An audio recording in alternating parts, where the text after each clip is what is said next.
Hello all, welcome to today's webinar on migration in development and urban policy organized by IIHS Publics in collaboration with Urbanisation Journal.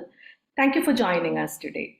So to give you a brief introduction, Urbanisation is IIHS's flagship interdisciplinary journal published by SAGE, and it's a biannual peer-reviewed journal. And Urbanisation is actually a platform that brings together interdisciplinary scholarship on the urban with a firm footprint in the global south. So please check our website or chat to get further information about the journal.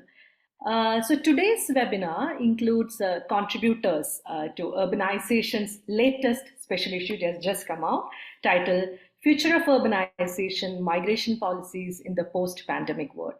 The link to this issue is also available on our website and in the chat box.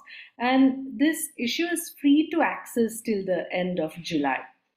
So now let me introduce the speakers for today's webinar. We have, for the special issue, we have two guest editors, Professor Irudaya Rajan, the chair of the International Institute of Migration and Development, and Dr. Amrita Datta, assistant professor at IIT Hyderabad. And the others joining us today are Ms. Harshita Sinha, PhD researcher, London School of Economics, Dr. Mukta Naik, Fellow, Center for Policy Research, Dr. Kuldeep Singh Rajput, Senior Research Fellow, the International Institute of Migration and Development, Professor Amita Bide, Professor and Dean, Tata Institute of Social Sciences, and Dr. Chinmay Tumbe, Associate Professor, IIM Ahmedabad. I'm Dr. Neeti. I'm a Senior Researcher at IIHS, and I'm also part of editorial collective at Urbanisation. Let me also introduce Lupna and Ishani, who are also part of Urbanisation Collective, and they are the master brains behind organizing this webinar. So please write your questions in the Q&A box, and we will address them at the end. So let us then, I think we are here, and let us start our discussion around this special issue. So let me first start with our guest editors, Professor Rajan and Dr. Amrita. Please tell us the motivation for this special issue and the significant concerns it raises for mainstream academic and policy discourses on migration, urbanization, and development. Over to you. Thank you so much, Nidhi, for this opportunity. I think me and Amrita, and we are all pleased to be part of this particular discussion. In fact, this special issue is an outcome of a seminar we organized, myself and Amrita, between both IMAD and IIT in 2022, end of the year. The motivation for organizing this conference is basically COVID-19. I think COVID-19 has opened up all our minds and energy of the invisible migrants. And they were exposed to all types of problems. And in fact, they were told as carriers of COVID-19. I think that is the word I used to tell them those periods. And this particular issue on future of urbanization and migration policies in the post-pandemic world started with an idea that we should expose the migration policies, especially on the post-endemic. And then we are looking for a platform, as Nidhi rightly said, which platform we can use. We approached the journal. I think they were very pleased to welcome us with our ideas. And I think I'm glad finally everything is in print now. People can look at all the ideas of all our contributors. Now, one of the biggest problem we face today is the lack of adequate data on both migration and urbanization. Both migration and urbanization.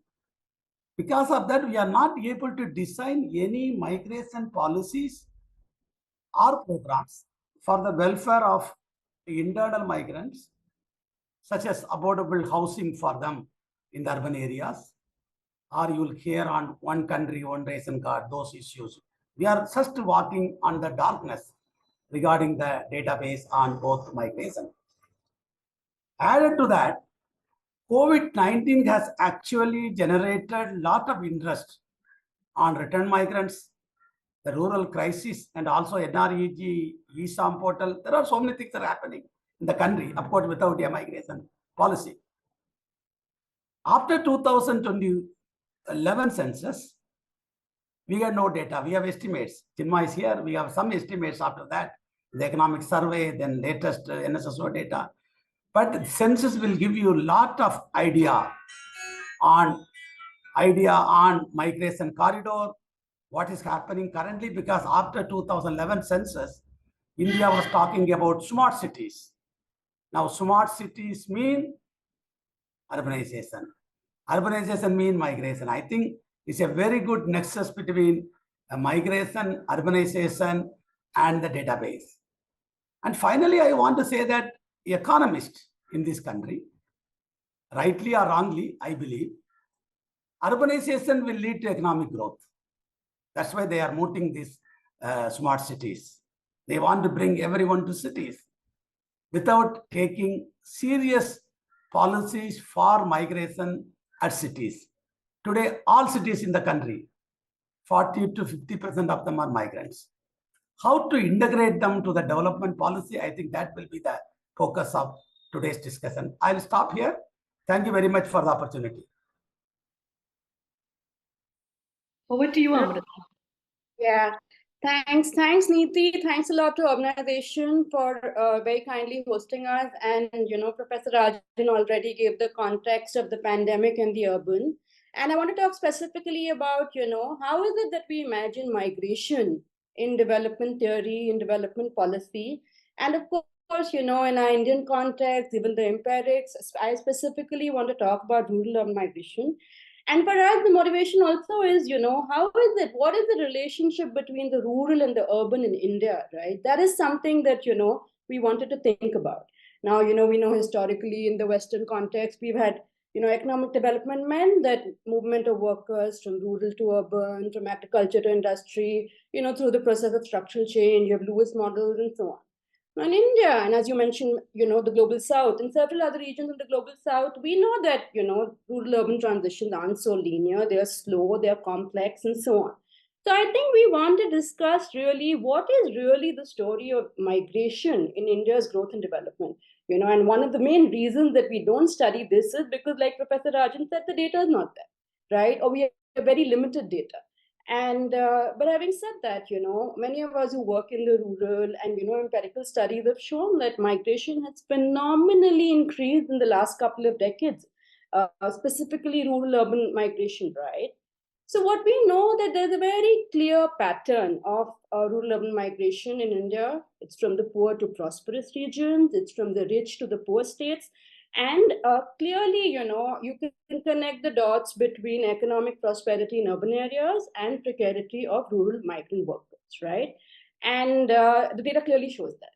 And when you link it with urbanization, one of the main reasons why our urbanization process is so slow is because of the circularity of this rural-urban migration. So you have a situation where rural migrants, obviously they're going back and forth, but they're also eventually retiring back in the village, right, after their working life.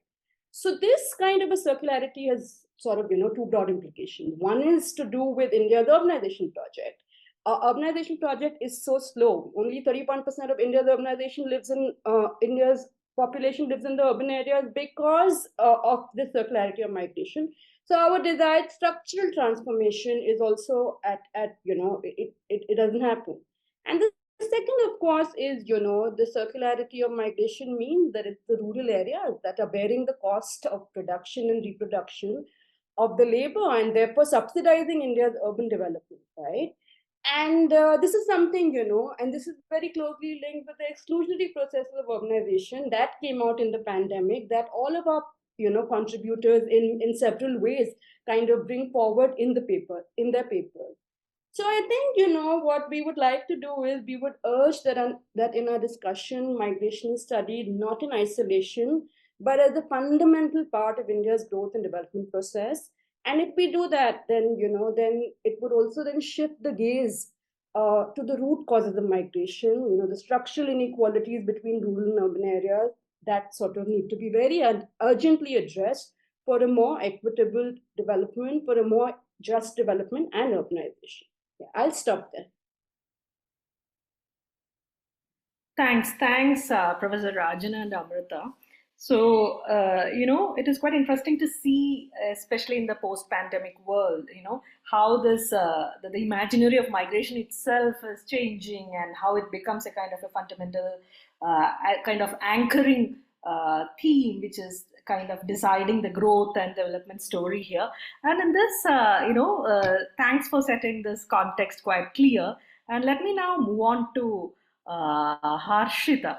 Harshita, so here we can see that in the special issue, there are two papers clearly looking at the governance of internal migration, and the other two papers looking at the policy and the scheme, which is a particular scheme which is actually coming in the migration policy. So, look, Harshita's paper, which is looking at the governance of internal migration. So, my question to you, Harshita, what are some of the major critiques that your co-authored article brings out concerning the governance of internal migration policy? Right. Thank you so much, and I want to thank Dr. Rajan, Dr. Datta, and the entire IIHS team to be organizing this webinar. And I think the initial introductory note kind of set the tone that there is this inherent invisibility that we are seeing, right? And I want to kind of nudge that a little further because that kind of weaves into the governance structure on our paper really well, because there is a very stark visibility of migrant workers in the everyday city, in the way urbanization is happening and in the everyday life around us. But what happens is how this gets absent or gets silenced in the policy and the governance process. And in our paper, what we are trying to see is that how has this needle on policy making and governance really shifted from 2019 to 2021, which is pre-pandemic and post-pandemic. And one of the things that we see is that the category of migrant itself, it's not an invisible category. There are processes which make it invisible, because the migrant inclusion in policy itself happens through very flux categories. Now, be it through the category of urban poor, be it through the unorganized worker. So there is not a sustained conversation of who a migrant is. And when we look at through the IMPEX tool that Priyansha, Varun, Mukta, and I have looked at, the IMPEX tool is basically indexing all the policies that have existed in the Indian governance system across states between 2019 and 2021. And with the ex-ante evaluation, what we are seeing is the inclusion and exclusion of migrants has always been sustained across the two 2019 and 2021 index. But what we are seeing is it's a very subtle, like the terms of incorporation through which migrants are included or excluded in the policy are really confusing. So we see a degree of shift in the governance sector once the pandemic happened, and there is a lot more conversation around it. But across the spectrum, we have not seen a sustained push for a policy reform. So a lot of the inclusion of migrants in policy and governance structure has happened through in the already existing scheme, where there's now been a visibility that, within the existing categories of beneficiaries that we're seeing, migrants are not included. So a lot of the push, what happened post-pandemic, was to kind of see how to include migrants in that. But these are not long-term sustained reforms that we are seeing. A lot of these reforms were around rental, around transportation. It was around creating a lot more ad hoc measures to give, which was largely coming from a very disaster management view. What we saw during the pandemic and what shifted post the pandemic was a lot of the conversation was happening from a disaster management view, which is we are seeing a population which is now moving in from the urban areas to the rural areas, and a lot of people are walking back. How do we nudge and give a short-term cure to this? So even within impacts, we see a very marginal growth of in the points of what each state is scoring and how the governance structure has responded. And one of the other thing is that within the governance structure itself and the policy making mechanisms, there is a very inherent difference as to which department is looking at migrants. So not only is there variance across departments, there is also variance as to which department looks at it or is interested in migration at the destination state and within the origin state. So this degree of unevenness that we see across the different spectrums of governance structure, especially accounting for the federal structure, we see that the migrant category becomes invisible because of because the governance structure is not choosing to see them. It is not that they are invisible because we don't know that they exist. It is invisible because we're not choosing to kind of nudge that movement forward.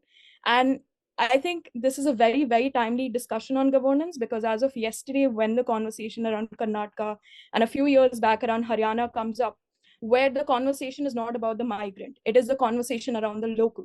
I think the push is that this is a reservation policy which nudges of looking at the local.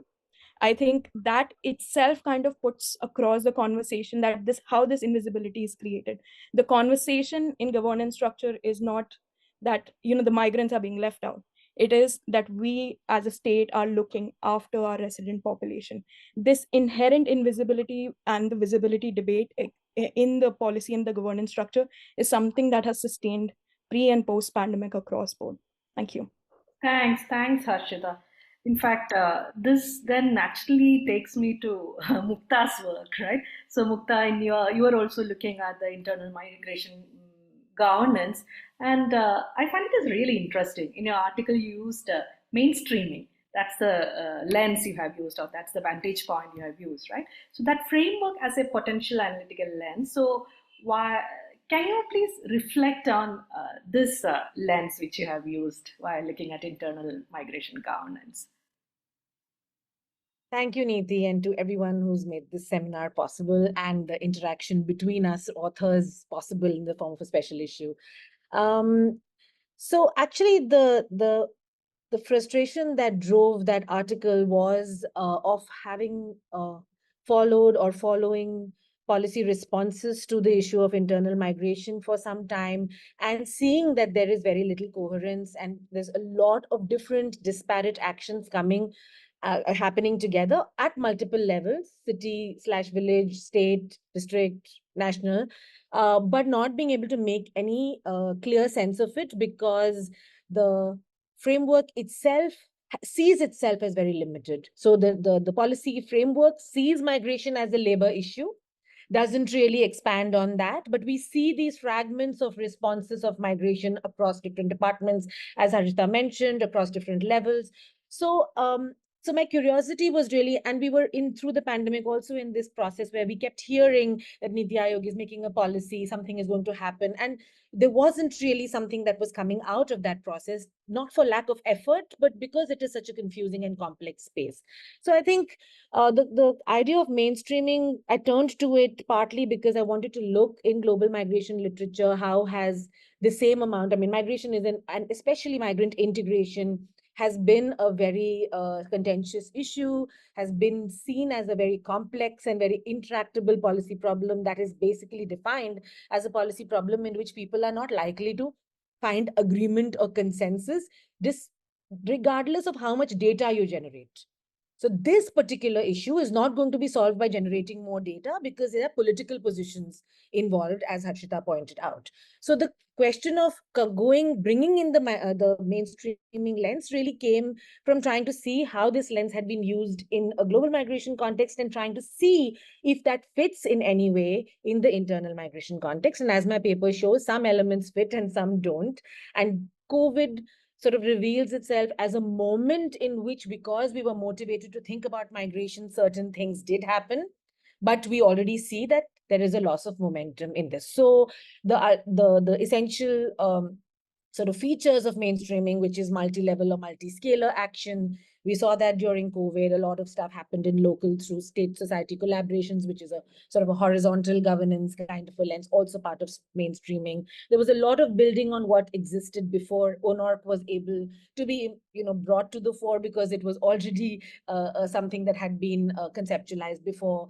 There was a lot of reflexivity where states were saying, okay, we've tried this here, we've piloted this there, let's try and ramp the same thing up, because we didn't really have any new framework at that point of time. So all of these are already existing sort of elements of how mainstreaming is seen theoretically. And I was just trying to make sense of whether these elements are also reflected in the Indian context. And some of them were, but I feel now with hindsight that reflection was also because of the momentum that COVID provided to this issue. And I think retaining that momentum is a challenge in the space. Thanks, Mukta.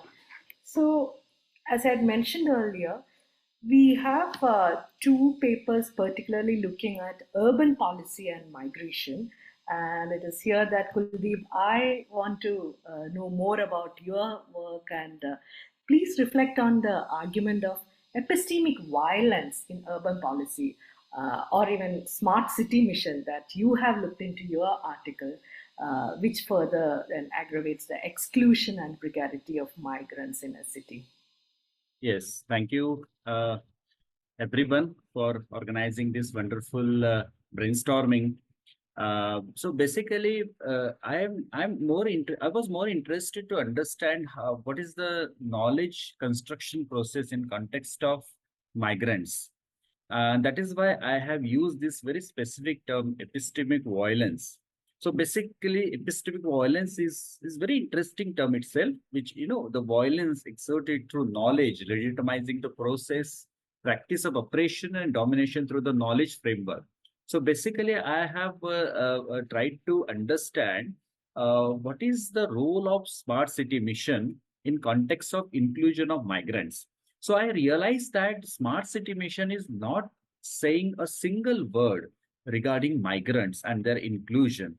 And then I realized that this is not only about not saying anything about migrants, but it is also about leading migrants towards at poly-victimization, because when a smart city, a mission like smart city is not talking a single word about migrant, it is this is epistemic violence. And then I realized that when I did my study, and then through content analysis, I found that this is very interesting, that it is not only epistemic violence, it's itself a discourse. It's a social construct created and perpetuated by, many people are involved in this process of knowledge production regarding insider and outsider, which is, and this knowledge production process has multiple dimensions. And this multiple dimension has also interwoven and interconnected with multiple things like urban governance, city dwellers, people who are involved in this, let's say officials and everyone. So then I realized, this particularly my study is arguing that we say that this is the, basically I feel that migrants, and we, largely people perceive that this is burden, this is unwanted people, these are problems, these are carrier of infections and everything. This is coming through the knowledge that we are creating. So knowledge framework that has been produced by smart city mission must be questioned. And when we question, when we try to explore, when we try to scratch the surface reality, then we will be able to understand the interwoven precarity, insecurities, and vulnerabilities of migrant. So basically, making cities inclusive, making cities more inclusive, understanding cities from human rights perspective and social justice perspectives, it is very, very important, in my opinion, to understand that how cities, their urban policies, and then eventually urban governance practice this epistemic violence at multiple level through small schemes, through small, let's say, pamphlets, through small addresses.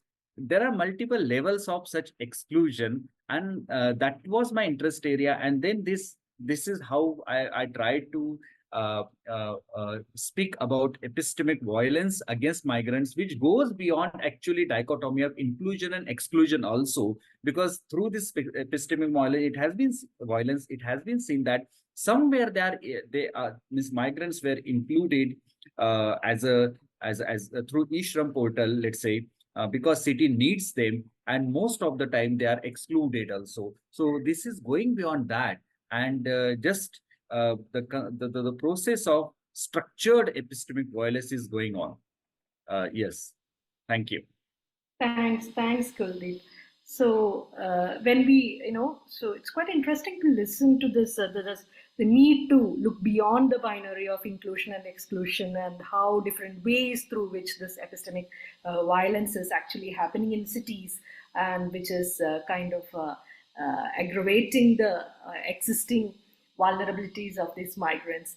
So when we, this kind of takes us back to the urban policies. It's here that Professor Amita, I've seen that in your article. Your argument was that the pandemic triggered new migration policies are still in the hegemonic hold of the previous narratives and do not account for migrant realities and needs.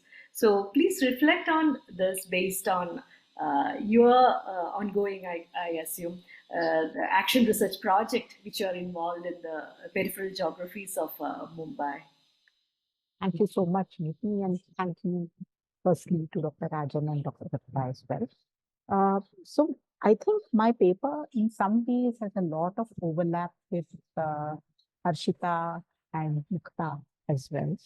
I think because the policy and the governance realm in many ways intersect with each other. I think if one looks at the contributions that the paper tries to make, I think it's just 3 or 4 main points. So first, I think I introduced this term called urban world migration. Yes. And the reason for this is basically I wanted to push against this entire notion that firstly, migration is a one-time event. Secondly, that migration is only unidirectional, that it happens to only one urban destination.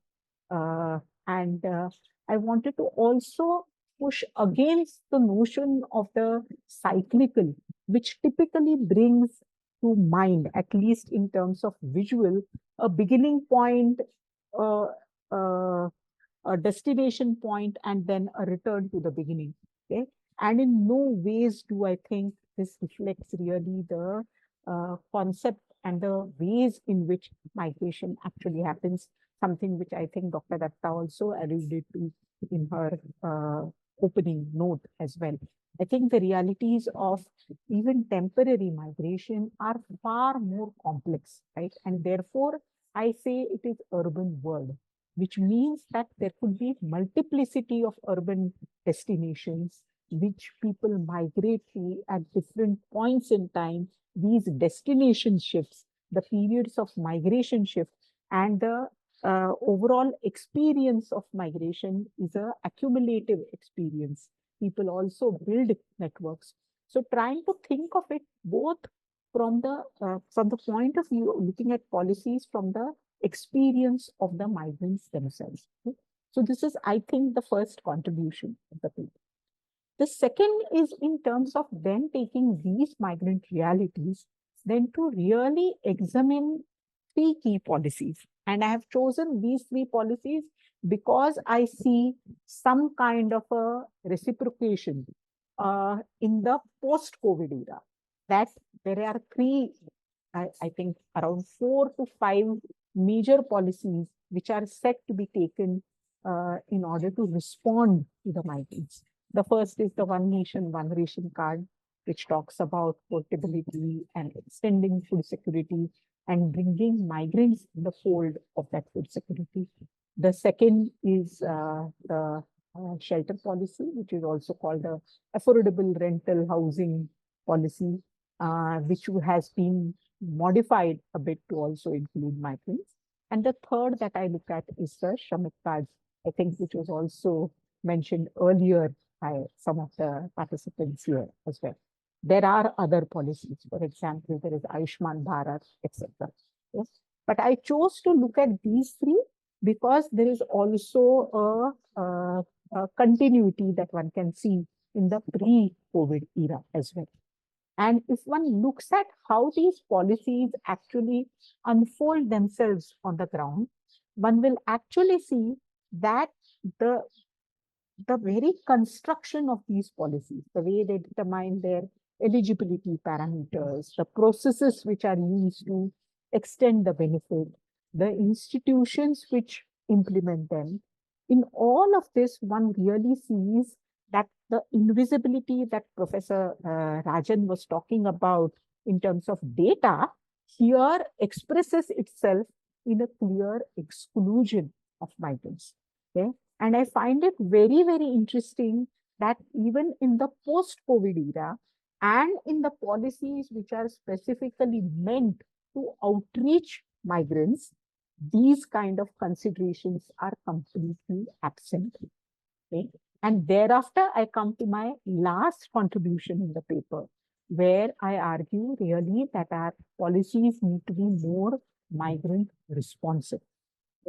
And what does migrant responsive mean in terms of not only do they have to be aware of these migrant realities, but I also try to take lessons, for example, from the e-Shramik portal, which perhaps I think has received a maximum amount of uptake in comparing all of these three policies. And that's really because the insistence on documentation is light. It's also a policy which is light on surveillance.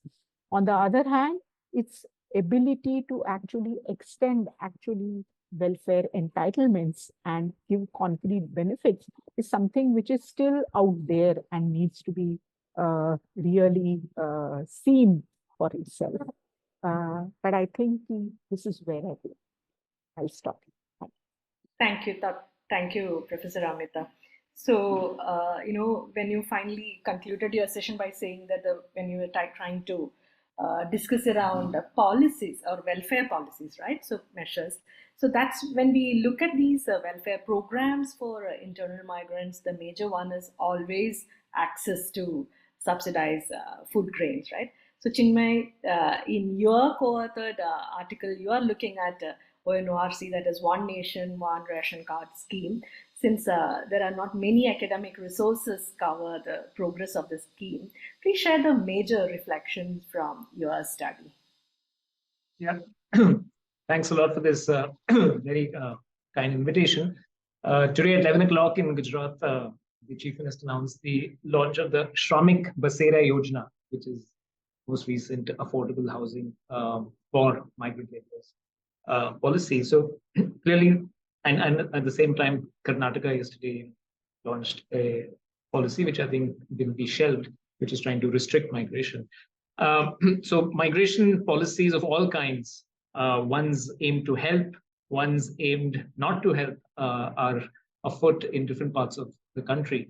And our paper with me and Rahul Jha looks specifically at a policy which for about 15 years now people have been asking for, which is portability. Ever since maybe Priya Dishinkar's work, seminal work on circular migration, the idea that portability of food security should be there has been on the policy agenda.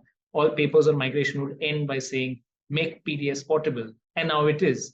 And so we thought maybe we should look at what's happening with that. So the One Nation, One Ration Card policy is, as the name suggests, is related with interstate portability. But I think one of our contributions in this paper is to look at not only interstate portability, but also intrastate portability, which we believe has never been looked at. In fact, we couldn't find any paper which had looked at intrastate PDS portability, which is also an interesting issue and on which a lot of data is now being generated.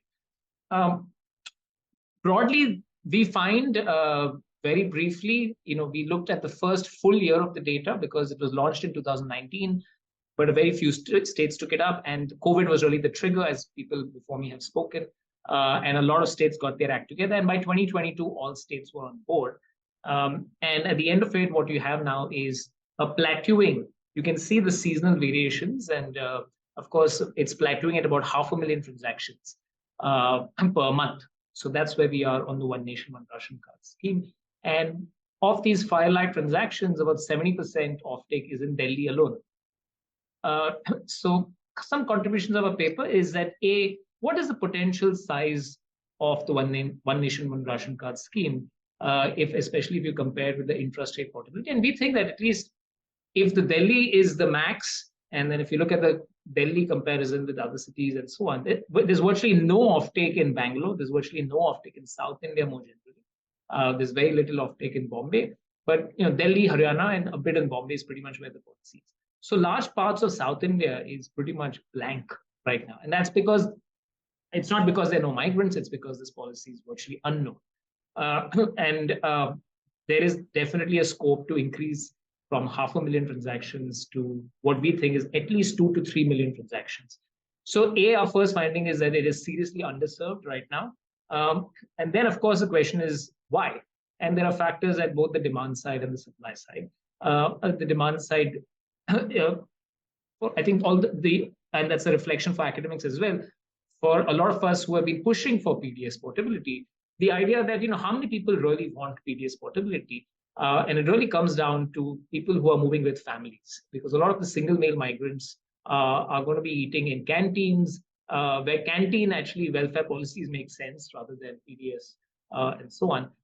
And this is really a policy for people who are moving en masse with families, which is a much smaller number of the large number of circular migrants. But still, we put a number 2 to 3 million, which is what we think should be the scale of this policy, and it's only less than a quarter of that. And finally, we also look at intrastate portability, and we're saying, look, the idea of portability of PDS food security is that you can get ration at any fair price shop in India today. So it doesn't matter where your ration card was issued. In theory, today you can access ration anywhere in India. And a lot of people are taking it at different ration shops in the neighboring village, neighboring town, and so on. Not surprisingly, we find most of it is intra-district. So a lot of this is just across the border. But we looked at Maharashtra in particular, and we find a very clear relationship of intrastate portability linked with migration. So is portability just about the next FPS or fair price shop? No, we think it is actually a migration tool. And most of it is intra-district, but most of migration in India, as we know, is intra-district. Those numbers are quite large, and they vary substantially across states. Some states have not done it at all, but some states which are doing it, like Maharashtra is averaging something like 10 lakh transactions, 1 million transactions a month on intrastate portability. And overall in India, we're seeing about 20 million transactions per month. So we're at 20 million transactions on intrastate portability and 500,000 at interstate portability. And arguably both are underserved, but the interstate is seriously underserved right now, partly because of lack of awareness. And on the supply side, fair price shops also not really stocking up or even turning away migrants, because they say that it's tough because there are very seasonal offtakes, and so you need to have better stock management capacities, which need to be augmented. So what we say is that obviously we need more awareness, especially in South India, of this program. I mean, why is it that Bihari workers are taking it in Delhi but not taking it in Bangalore? I think that's the basic question. So it's a policy which is good in theory, but it's a policy which needs a lot more to be done in practice. We don't think it's a policy which will be taken up by tens of millions of Indians, but ONORC can be taken by 2 to 3 million Indians. And intrastate portability, we find, is a seriously neglected topic, actually. People have not really been looking at it, but we need also more research on that. And our paper makes one contribution on that for the state of Maharashtra, where we find a clear link between migration and intrastate portability. Thanks. Thanks, Chinmay. Actually, we have enough time to go for one more round of questions. I think I'll start from Chinmay because you've been waiting for the first round. So do you want to talk a little more about some of these factors that constrain ONORC? Focus on that. Yeah, so specify, because the supply side is kind of obvious, that is fair price shops may turn away migrant workers or simply don't have the stocks. Now, who is really demanding this? I think that's where also we need more research. We need better surveys, better ethnographies of fair price shops, which basically say, how are people catering to this?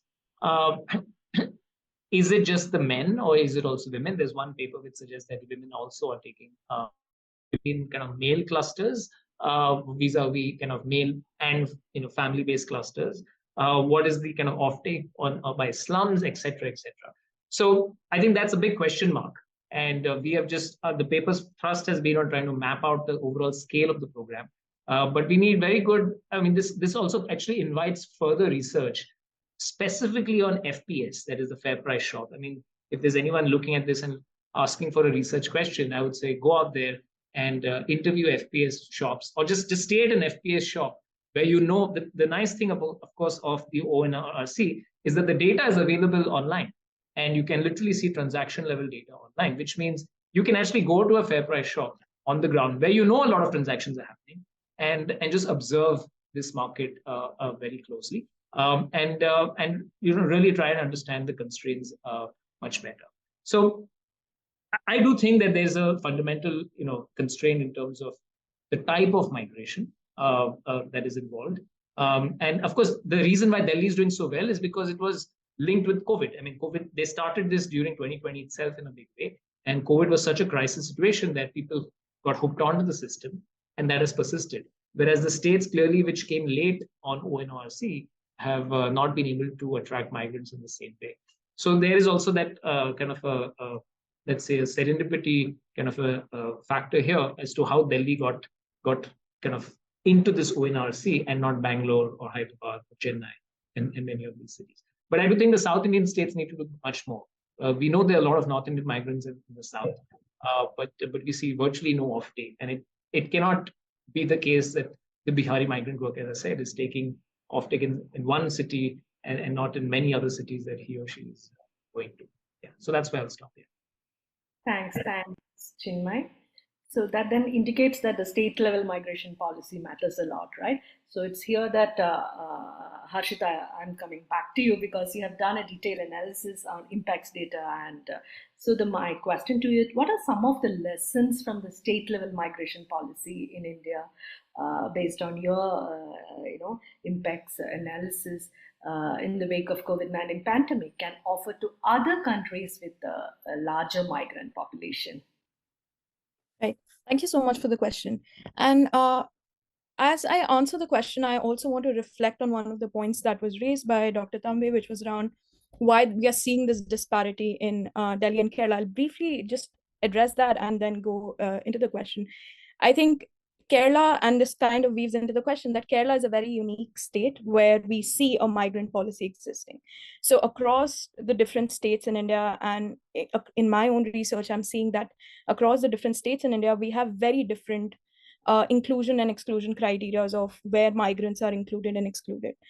Kerala being one of the states which we see in impacts as well, which ranks the highest across the index, where they have made an effort of actually making a migration policy, which is a 2010 policy which recognizes migrants as a separate category of beneficiaries itself.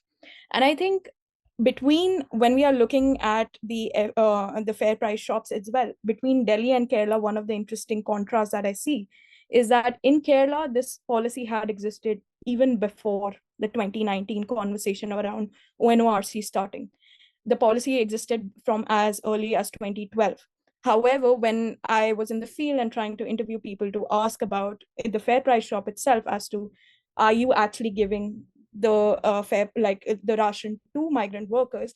And the biggest awareness glitch comes at the fair price itself, that the people who are giving the ration are not very well aware of who they are, and the biases also come in there as to, are we supposed to give it to people who are from our regular customers who we have been giving ration for a very long period of time, or do we give it to migrant workers who are now coming in? So this us and them also play out at the fair price shop in very interesting ways. And I think that kind of weaves into the thing about what we are seeing across different policies in impacts. So I think one of the case that's really stands out is Kerala, where we see that care education, where one of the very interesting policies that we see, which is at a very small level, but something that's standing out, is that in Kerala, we know that the right to education is a nationwide scheme that has existed, where irrespective of where the child is placed, they have the right to education in the destination they're going to. But Kerala, with the Roshni program, has gone actually a step forward. So the Roshni program is an education program being experimented with in the Ernakulam district itself, where they're saying it's not just that the child who's coming in needs to, is coming in and what is happening with their education. They're saying because people are coming in from different places, they're experimenting with different methods of teaching to actually make education more sustainable. The way they're going about it is that they are hiring teachers from different states to make sure that the language doesn't become a barrier in the school for children to really sustain them through. And I think in a country like India, where language actually across state borders plays such an important role, these kind of micro experiments actually help in seeing what the scalability of these programs under the broader frameworks of programs already are. The other, I think, other policy area that really stands out is in Maharashtra, we saw migrants inclusion within existing policy frameworks. So what we see is within the healthcare, they introduced a state insurance program where they said that we are not going to see the eligibility criteria as a local versus like the domicility doesn't become like an inclusion or exclusion criteria. And I think a scheme like that speaks volume in terms of what are the terms on which we are integrating a beneficiary or we are excluding a beneficiary. I think these are some of the schemes that really stood out in our in our analysis. And I think the last point was where existing schemes were taken and given an extra boost to include migrants. And I think there Gujarat became a really interesting case study to see that a scheme existed, but how can migrants become a little more integrated into these mechanisms?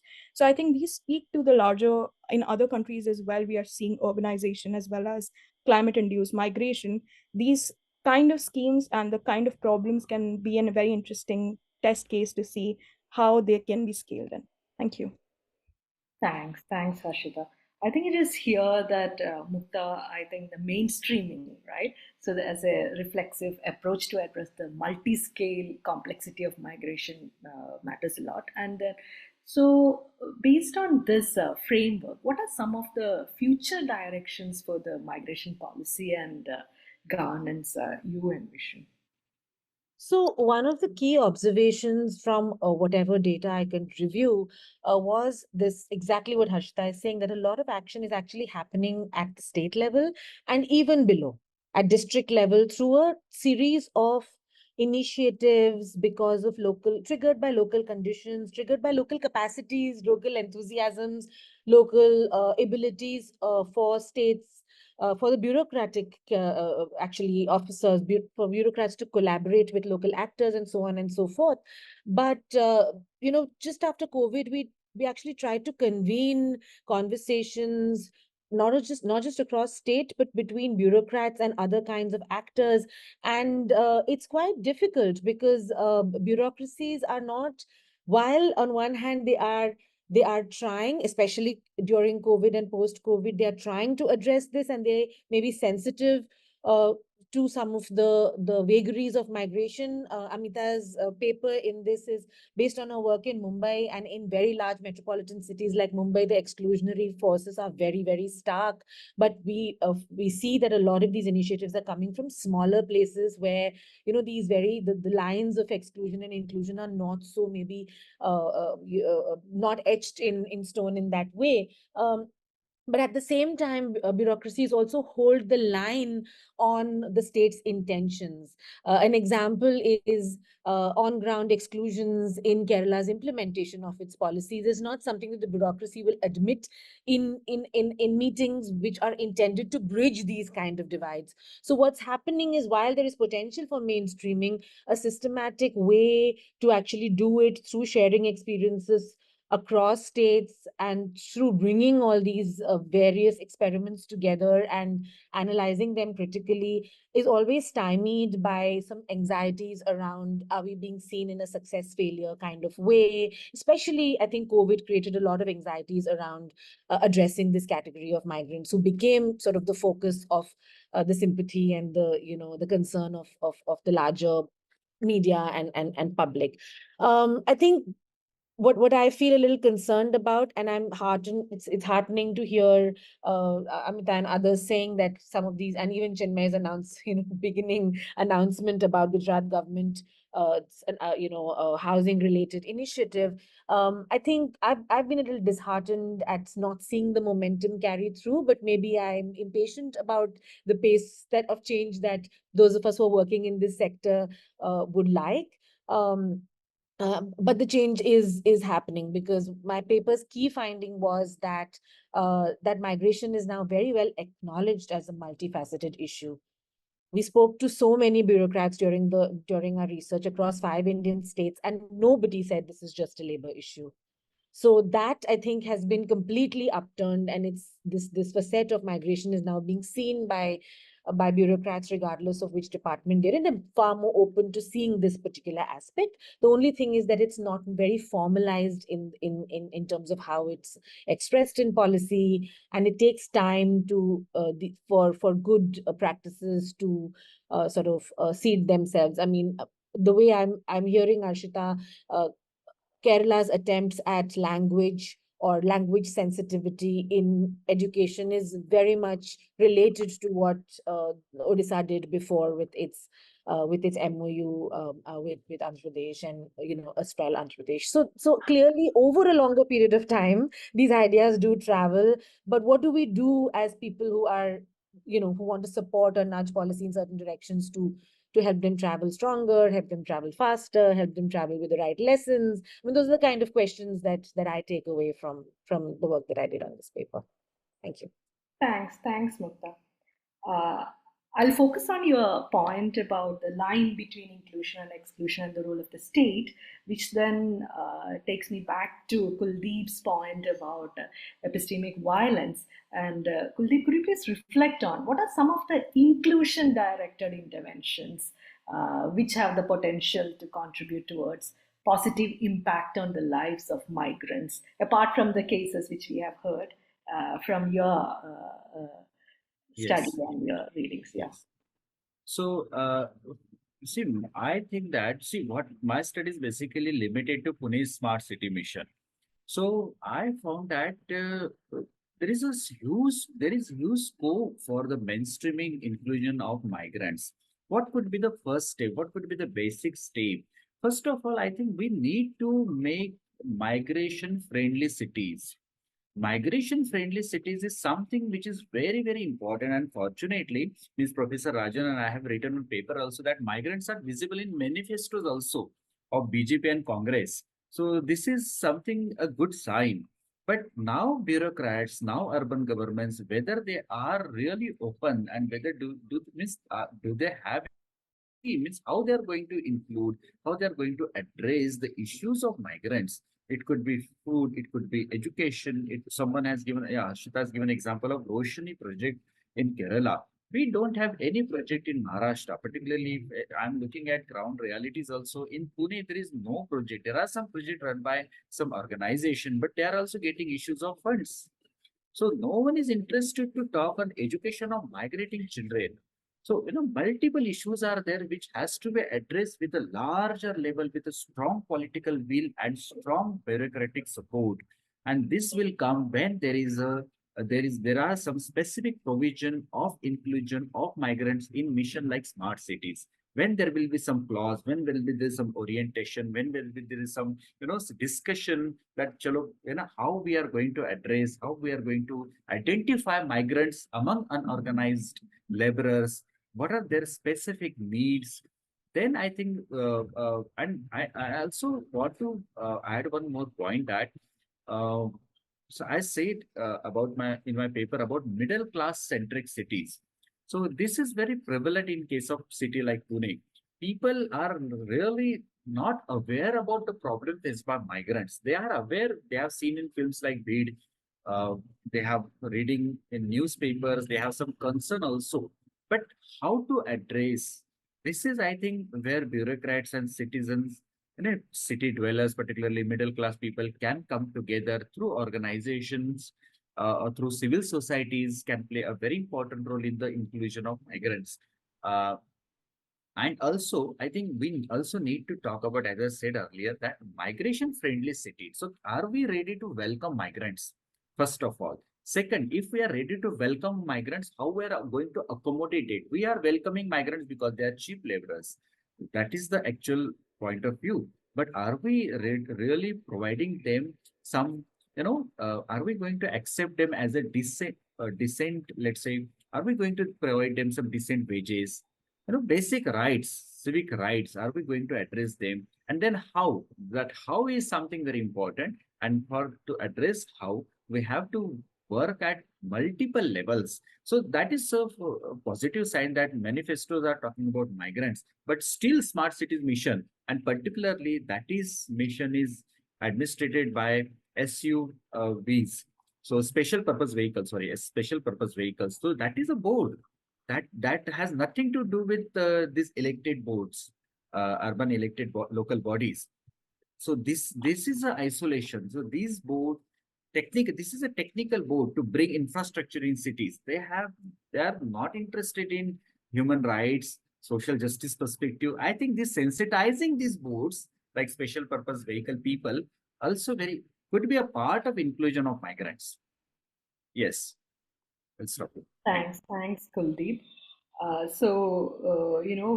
Since you have mentioned about the discussion around welcoming migrants and migrant friendly cities, so it is here I'm directly moving to Professor Amita, and then I would like to hear some of your reflections on the ways in which we can reimagine more migrant aware policies. I would like to, if you don't mind, Niti, I'm just going to divert a bit and just give one reflection on the current discussion and then move Sure. to the question that you asked. Sure. Okay. And basically, I think that cities have a very, very ambivalent relationship with migration. And it is also not static across time. It can change. He talked about language sensitivity in Kerala.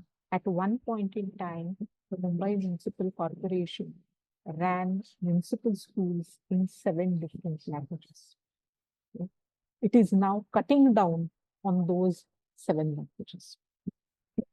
So I think this is something that one needs to do. Okay. That the attitude and to migrants is something which is extremely variable across time. And that is the lesson really which cities like Mumbai will tell you.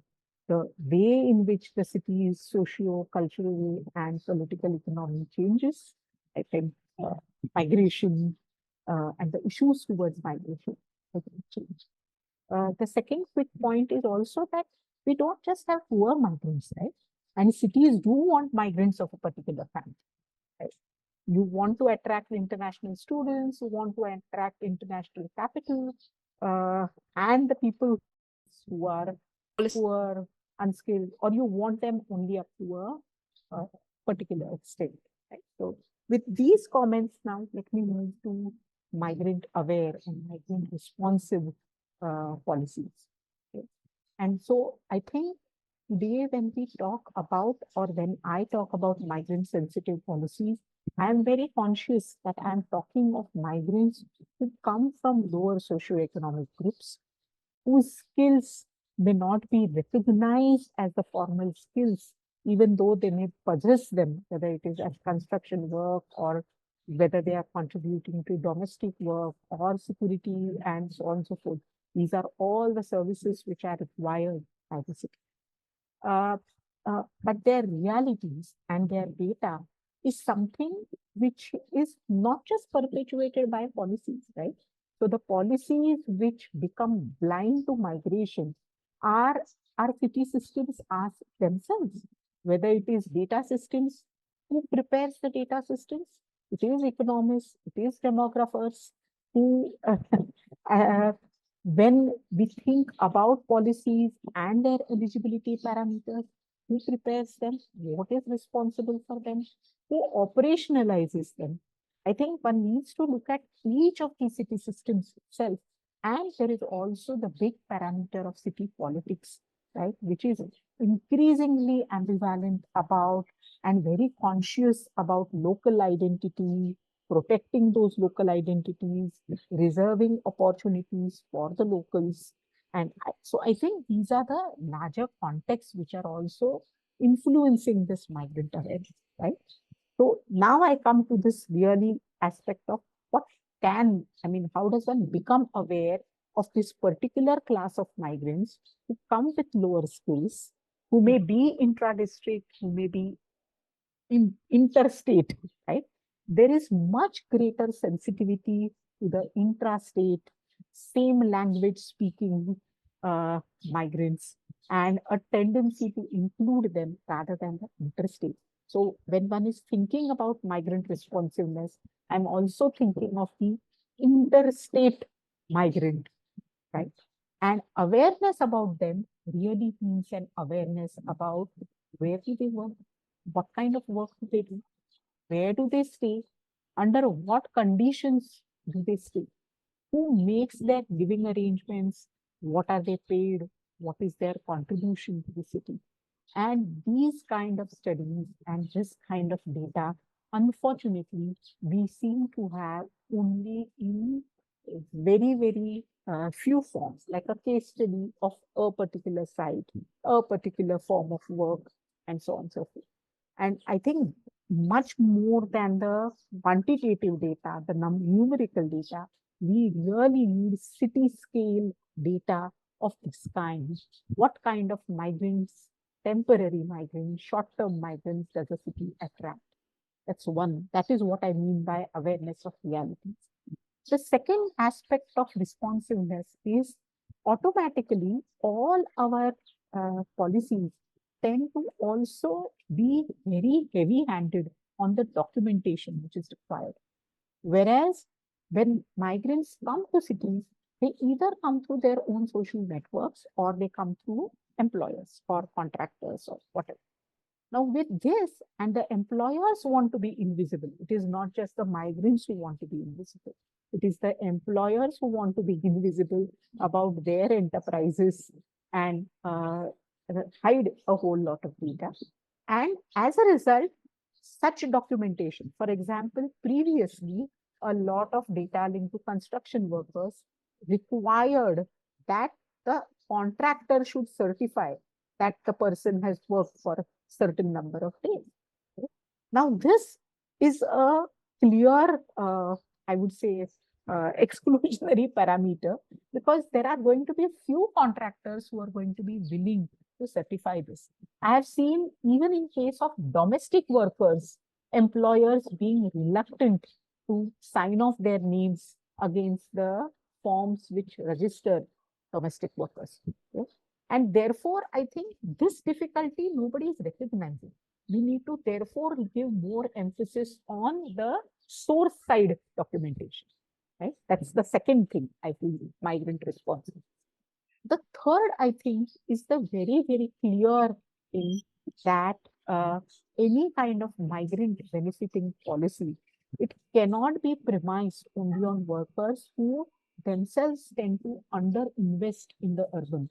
They tend to underinvest basically because they are not certain about being here for a long time. They are also trying to look at their other responsibilities in the source area, look at other bets, and so on and so forth. Right? So in this kind of uncertain situation, any design of a welfare scheme perhaps has to be a tripartite one, where there is the worker and or the migrant worker themselves involved, but there is also the participation of their employers and the state, which means that you cannot have the larger state government speaking to it. You will need to have the local state involved. That is the third parameter, perhaps. And the fourth parameter, perhaps, is to go low on surveillance. And that's all. Thank you, Professor Amita. Unfortunately, we are running out of time. So let me now move on to the concluding remarks, from our guest editors. And I would really like to know, after this discussion, some your reflections on one of the major initial points that you have mentioned, that is building a potential policy ecosystem to integrate migration with development and urbanization policies. So, Professor Rajan and then Professor Amrita. Thank you. In fact, we are running out of time, so I will be very limited to my contribution. I think one of the things, I think we were talking about post-COVID policies, and now many migrants are telling me, if you really want to make these policies work, we need one more COVID. And I think it's picking up now. I hope that we have to learn another lessons from the COVID, which is going to come up. I think this is something very, very important. Migrants are telling you are not talking about us now because COVID is over. I think this is something, a general comment, we should look at it very carefully. The second point, which I also feel, that are we measuring even urbanization properly in the country? You look at the census definition, it's not that clear. If you really rework on the urbanization definition, it will be so high than what you are talking today. So I think that's very, very important. This urbanization itself, we have to start questioning on that. The second point, is about the vote bank politics, because I remember I told several times, 600 million people are living in a place they are not born in India today. Out of that, 200 million people are economic migrants, and they were not voted in the latest elections. No, they are not part of even the democratic process. See, who is going to rule the municipality? They are not part of that, but they are part of the municipality. I think something in the context of one country, one race, and we should also talk about voting power for the migrant. I think that some research has to be done. And finally, like we are talking about integrating migration into development. I think you remember that we took several decades or several years to integrate gender into development. We know that now, how much time we all took. I think we need some more time to see that all the policymakers talk about integrating migration, the development, the local plan, panchayat level plan, state plan. In fact, I was telling, no state has even an advisor for migration studies. If you ask somebody in the government, we have a labor advisor. I said, labor is different than migration. See, I talked to Nidhi Ayog, they say, we have advisor. What is advising labor? See, labor is not migration is a very different thing. I think we have to tell people about that. And the last thing about Chinmay talking about fair price shop and also the Kerala model. I think Kerala is talking about internal migration because we also have a large scale external migration. Link between internal and international. Because I always tell the Kerala government, if you don't treat the migrants who are coming into Kerala, you have no right to ask why your people are treated badly in Dubai. First, clean your house. So that's why I call them replacement migration. Kerala plumber is in Dubai, they are getting plumber from Orissa. It's like a exchange program. So I think you want your worker to be treated well, you have to treat the other worker coming. That's why we call them guest worker and other thing, which I don't like the word guest worker, because normally anybody comes to your house as a guest, you will ask them, when are you going back? I don't want them to go back. Guest means you want them to go back. They will not stay with you permanently. Maybe a week, 10 days. So I'm against that guest worker word itself. But I think anyway, some respect, some policies, they are ahead of other states. We need more study on that. Thank you. Thank you, Nidhi. Amrita, any concluding remarks? Right, just to wrap up very quickly, I think to answer your question, we need some synthesis between source and destination area perspectives, right? So migration is looked at very differently in the urban than in the rural. And eventually it's the same migrant we're talking about, the same worker. So I think as far as policies are concerned, we really need to have some kind of a coming together of source and destination, which means, state actors and so on, right? I think one more thing I want to focus on, which really is not talked about much at all, but we could hear it in Professor Amita Bhire's some strands of it in her intervention, is that what migrants really earn in the urban is inadequate for family migration or long-term settlement, right? Which is why also you have rural-urban migration streams of male-dominated, men migrate, women, children, elderly stay back in the village. So, while migration obviously is very beneficial economically compared to what one might earn in the village, there are enormous social costs of migration. And, one of the social costs is on the family, that millions of families in our country spend so much time away from each other, separated, something not particularly out of choice. I think that is something that really deserves more policy attention in both urban and rural spaces. I'll stop there. Thanks, Amrita. So there were quite a lot of questions, and a couple of them were already addressed, I can see here. And then we have 2 or 3 questions. So I'll just read this out. So can there be an all-inclusive theorization of migration as a straight point to understand how we view migration and migrants from Global South perspective? Who would like to go? Yes, Mukta. I don't believe in all-encompassing theory, but definitely there's already a lot of migration theory work globally. I have I mean, there is some struggle in terms of how to apply some of their theory to internal migration. There are lots of similarities, but also lots of differences. So all-inclusive theorization in migration theory has actually changed over time. Theories have responded to different kinds of triggers, different kind of developments.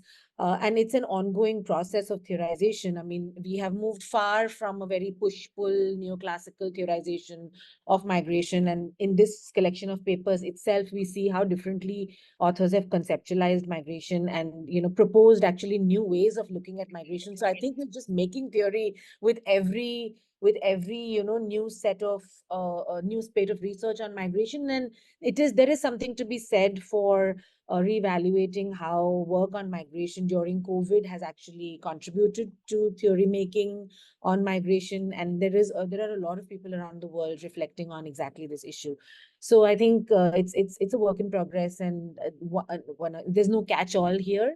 But COVID definitely showed the mirror to a lot of existing theories, which now need to be rethought of and reconceptualized, given the kind of distress that was faced across the world, given that mobility was restricted in response to COVID, and given that escaping conditions, stay-at-home conditions in hostile places was also a global phenomenon. So just like the migrants escaped cities in India, students were escaping from foreign countries to their home countries, and so on and so forth. So there are a lot of common sort of triggers that COVID showed us were experiences across the world, despite the differences in context. And that itself is now reforming and reinforming theory. Thanks, Mukta. So we have exactly 48 seconds with us. So just one yes or no question. Is there any financial assistance or social welfare programs are available to support migrant families during their initial settlement period? No. Just one line, Harshita, and we have to Yes. close. Yeah. So what is that program? Could you please respond? Under unorganized worker, for a lot of under unorganized workers scheme, if you are registered under them, then there are a certain degree of financial assistance given. Process is complicated. Okay, so if you want to know more about it, please contact Harshita Sinha. Okay, thank you so much. And thank you all the panelists for the engaging discussion, and thank you to all the attendees for participating and sending your questions. And it was wonderful reading all your papers, and Urbanisation is quite happy to have this special issue. Yeah, looking forward to working with you.